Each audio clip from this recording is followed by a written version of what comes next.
All right, welcome to your deep dive. This time we're exploring, well, it's a bit unusual. Unusual is putting it lightly. Yeah, fair enough. Yeah. We've got excerpts from this book, and it claims to be, get this, communication with someone who's passed away. It's wild stuff. But honestly, it's more than just, afterlife stories. Right. The book, it goes deep into this whole concept of an unobstructed universe, like how it connects to our world, too. So basically, there's more to reality than, like, what I'm seeing right now. That's what it's suggesting, yeah. I gotta say, I'm intrigued, but I'm also like, come on, really? Where do we even begin unpacking this? Well, it starts with a pretty radical idea. Yeah. The book says consciousness is the only true reality. Well, hold up. Are we talking like full-on, New Age philosophy here? No. It's Yeah. not saying the physical world is an illusion or anything like that. Okay, good. Think of it more like consciousness is the energy, the base energy everything comes from, like Yeah. the source code of the universe. Okay. So like even this table, right? It's ultimately just what, an expression of this consciousness. Exactly. The book's careful to distinguish it from, subjective idealism, though. Meaning? It's not that our minds are creating the world, but that consciousness is the fabric, the basic fabric of reality, just with, like, different levels of awareness. It's saying there's a deeper reality beyond our senses. Like, think about it. Science finds things beyond our perception all the time. Radio waves, the microscopic world, all that. Yeah, that's true. We've been surprised before. So where does this unobstructed universe fit in? That's where we supposedly shed those limitations. It's described as a realm where time, space, motion, they all operate differently. Different how? Like time travel kind of different. Not quite. More like, imagine a child's perception of time, Okay. They're totally in the moment, not dwelling on the past or worrying about the future. That's a taste of this orthic time, it's called. Being, not just linear progression. So less about deadlines, more about being present. You got it. The book says it's a chance to rethink how we relate to time. Are we chasing it, controlling it, or can we exist in the flow? Makes you think, doesn't it? We structure our lives around time so much. Okay, what about space? How's that different? In this unobstructed place, it's all about connection, not distance. Like, think about a phone call. You connect instantly across the world, space doesn't matter. Yeah, like when you're talking to a close friend, distance just melts away. Exactly. That effortless connection, that's a glimpse of orthic space, as the book calls it. Instant interaction, no physical barriers. So we're all connected in this orthic space, even if we're not, like, aware of it. That's the idea puts forward. And this ties into a term they use, orthos, Greek for true. It represents the true nature of this unobstructed universe. Hold on. Lots of new terms flying around here. What makes orthos so different? It's about the three fundamental essences of that universe: receptivity, conductivity, and frequency. Receptivity, conductivity, frequency. All right, break it down for us. They're like the building blocks of reality, but experienced in a whole new way. Think of them as orthic counterparts to time, space, and motion as we know them. Okay, I'm following so far. Receptivity, that's like their version of time, but experienced as a constant now. So it's less about clocks and more about just being in the moment. I can kind of see how that could be freeing. Right. It's all about embracing the flow. And then there's conductivity. That relates to space. So that's the instant connection idea. Exactly. It challenges us to think about the true nature of connection, how it goes beyond just physical limits. And lastly, there's frequency. I gotta admit, I'm struggling to picture motion without actual movement. Yeah, it's a tough one. It's not about physically going from one place to another. It's more about the intensity of experience, the vibrancy of consciousness itself. So less about external movement, more about internal vibrancy. You got it. Think about being totally engrossed in a conversation or music. You lose track of time and space. That heightened awareness, that's a form of this orthic motion. It's interesting. So not physical speed, but the intensity of our thoughts, feelings even. Exactly. And here's where it gets really wild. The book says even our thoughts are a form of this psychological motion. Wait, so our thoughts have a real impact, like they can affect things. That's what the book suggests. Yeah. It's a bold claim, Yeah. but it ties into their whole premise. Consciousness is the fundamental reality. Our thoughts are part of that, so they have a potency we might not realize. Okay, I'm hooked, but this is a lot to digest. If our thoughts really have that kind of power, what does that mean for how we live? That's the big question, right? This is a deep, deep dive into the nature of reality, and we've only just dipped our toes in. Can't wait to see where this goes. We'll be back soon to explore more of these insights and what this whole unobstructed universe means for you. Last time we were talking about thoughts being like this psychological motion, right? Right. Honestly, it's kind of mind-boggling. How can something we can't, like, see or touch have that kind of energy? Well, that's where the book's explanation of matter comes in. It Yeah. really challenges like our everyday understanding of what matter is. Okay, remind me, how does it define matter again? It uses this phrase, arrestment of frequency. Arrestment of frequency. Okay. Imagine like a river that's flowing, then suddenly, bam, it freezes over. All right, I'm picturing it. The water, it was all fluid and moving, now it's solid, still. That's kind of the idea here. So the energy of consciousness, it's like it freezes into matter. Yeah, that's the gist. Yeah. Even solid objects, they're just energy, but vibrating slower. Mm. And get this, the book says the different states of matter, solid, liquid, gas, they're just variations in that frequency. Oh, like with water, ice, it's solid, molecules barely moving. Water, more fluid, molecules moving faster. Steam, it's a gas, molecules are zipping around like crazy. Exactly. So a rock, even though it seems solid, it's still energy at its core, just vibrating at a specific rate. Okay, I'm following. But then, if thoughts are a type of motion too, this frequency thing, could they interact with the frequencies of, like, actual matter? The book seems to think so, yeah. Remember, their whole point is consciousness is fundamental. Everything, including matter, comes from it. Right, right. So if our thoughts are motion within that consciousness, well, it makes sense they could affect the frequencies that create matter. Whoa, hold on.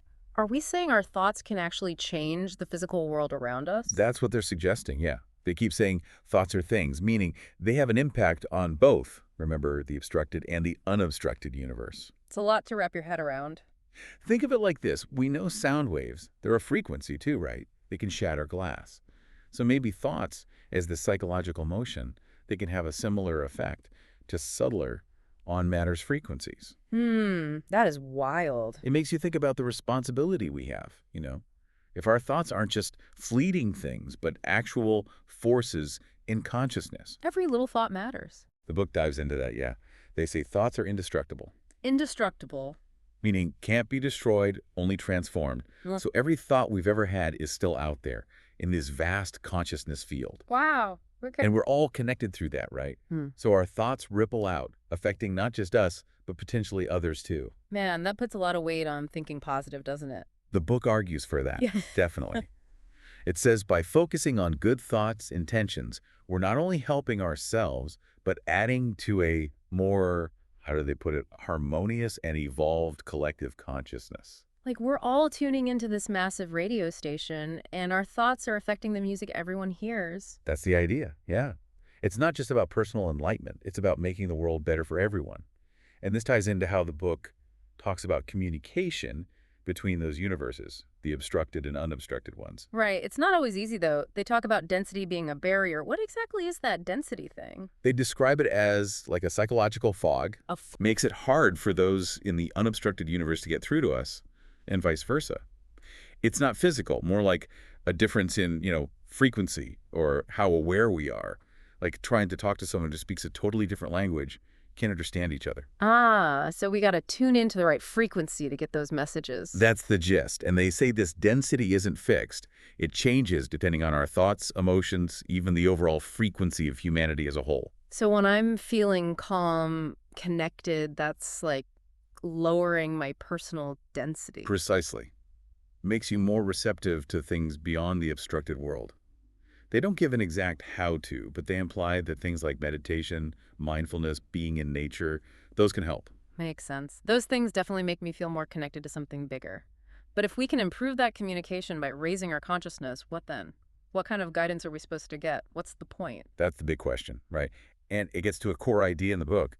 All our experiences here, even the tough ones, they're chances for us to grow and evolve. You mean this world, with all its problems, is actually good for us? In a way, yeah. It's like a muscle gets stronger by working against resistance. Our consciousness grows when we face challenges, limitations. So the struggles are actually making us stronger. That's what the book argues, yeah. It says the obstructed universe with all its ups and downs, it gives us the contrast we need to learn and evolve. It's like a cosmic gym for our souls, basically. That's a new way to look at it. But if the unobstructed universe is so much better, why even bother with all this down here? They use this analogy. Imagine a baby learning to walk. Okay. They fall down a lot, but each fall teaches them balance, coordination. Eventually, they walk. So our struggles here, those are like the falls. They're helping us learn to walk in the unobstructed That's universe. the idea. The challenges here, they're the training wheels helping us get ready for something bigger. But, and this is key, they emphasize personal responsibility too. We're not just along for the ride, we got to put in the effort. We can't just sit back and expect to evolve. Right. They're saying embrace the challenges, learn the lessons, consciously choose to evolve. That's how we contribute to humanity's evolution as a whole. That's a powerful message. It makes even the small stuff seem important. Every act of kindness, every time we choose love over fear, it all adds up. They say it's like planting seeds, seeds of good things, in the collective consciousness, even if we don't see the results right away. So it's about more than just our own enlightenment. Exactly. They say as we awaken to our true nature, that natural desire to help others, make the world better, it kicks in. It's like raising your own energy level so it ripples out to everyone else. That's a hopeful thought, especially with all the bad stuff happening in the world. It's easy to feel powerless. They address that. They say, focus on what you can control, your own thoughts, words, actions. That's where the real power lies. So even small acts of good can make a difference. They believe so, yeah. We underestimate the power of our intentions. Like I said, it's planting those seeds, seeds of love, compassion, understanding. They might not bloom right away, but they're helping build a better future. That's inspiring. It makes me feel like we can actually change things for the better. And they encourage us to do it with curiosity, with a sense of wonder, Be open to the unknown. Yeah. We don't have all the answers, but trusting the process, letting our experiences guide us, that's how we evolve. I love that. It's like a reminder to stay open, trust the journey. This whole conversation has been really thought-provoking. It's a different way of looking at things, isn't it? The nature of reality, why we're here, all of it. Totally. It makes you see the world and your place in it differently. I'm excited to hear what else the book has to say about all this, how to navigate this evolution, tap into that unobstructed wisdom. Well, we'll dive into that in the next part of our deep dive. We'll explore how to live more consciously, find our purpose, and help create that better future they talk about. So we've been talking about this whole idea of like the obstructed and unobstructed universes, right? Right. And how our experiences here are kind of like a training ground for our consciousness to evolve. Mm-hmm. It's powerful stuff, but it makes me wonder, if we're evolving, what are we evolving towards? Like, what's the end goal? The age-old question, right? Yeah, like where are we headed with all this? Well, this book, it offers a pretty unique perspective on that. Go on. It suggests the goal isn't so much a destination, but more of a journey. It's about continuously expanding our awareness, realizing our full potential as, conscious beings. So it's not about reaching some kind of enlightenment finish line, but always growing, evolving. Exactly. They use this analogy of a seed growing into a tree. A seed holds the potential for the whole tree, Yeah. but it needs time, nourishment, the right conditions to actually become that tree. Mm-hmm. Same with us. We've got incredible potential, but it unfolds over time, maybe even beyond this life. That's a beautiful way to put it. But if this unobstructed universe is so much better, shouldn't we be, like, rushing to get there? Why bother with all the tough stuff down here? The book suggests that this, the obstructed universe, isn't something to run from. It's a necessary stage. Needed for what? For our growth. Like, a muscle only gets stronger when it's pushed, right? Yeah, gotta lift those weights. Our consciousness, it expands when we face challenges, those limitations of the physical world. So the tough stuff, it's actually making us stronger. Exactly. They argue that this world, with all its ups and downs, it gives us the contrast, the friction we need to learn and evolve. Like a cosmic gym for our consciousness. You got it. But if the unobstructed universe is so great, how do we tap into its wisdom while we're still down here? Yeah, how do we get a sneak peek? The book talks about things like, mediums and this idea of shared consciousness. But they also really stress the importance of our own inner awareness, our receptivity. Oh, right. Density is that barrier, yeah. Exactly. They say we can thin that density, by quieting our minds, connecting with ourselves, and raising our own frequency, through good thoughts, actions. Like clearing the static on a radio to get a better signal. Exactly. Yeah. They suggest meditation, mindfulness, being in nature, all that can help. Makes sense. When I'm calm, centered, I definitely feel more connected to something bigger. There you go. But knowing we're evolving, and that we might get guidance from this other realm, it raises the question, what are we supposed to do with it? What's our role in all this? Yeah, what's the point of being more aware if we don't do anything with it? Well, the book, it emphasizes that we're not just passive bystanders. We're co-creators, both individually and as a whole. It's like as we evolve, we become more capable of shaping our own lives, ADD contributing to humanity's evolution too. So it's not just about me being enlightened, it's about using that to make the world better. Exactly. They argue that as we awaken to our true nature, we naturally want to help others create a more harmonious world. Hmm. Like a ripple effect, raising your own vibration creates ripples that spread out, influencing everyone. That's a powerful thought, but there's so much bad stuff happening, it's hard to feel like one person can make a difference. They address that too. They say, focus on what you can control, your own thoughts, words, actions. That's where the real power is. So even small acts of kindness matter. Absolutely. They believe we underestimate the impact of our intentions, like planting seeds, right? Seeds of love, compassion, understanding.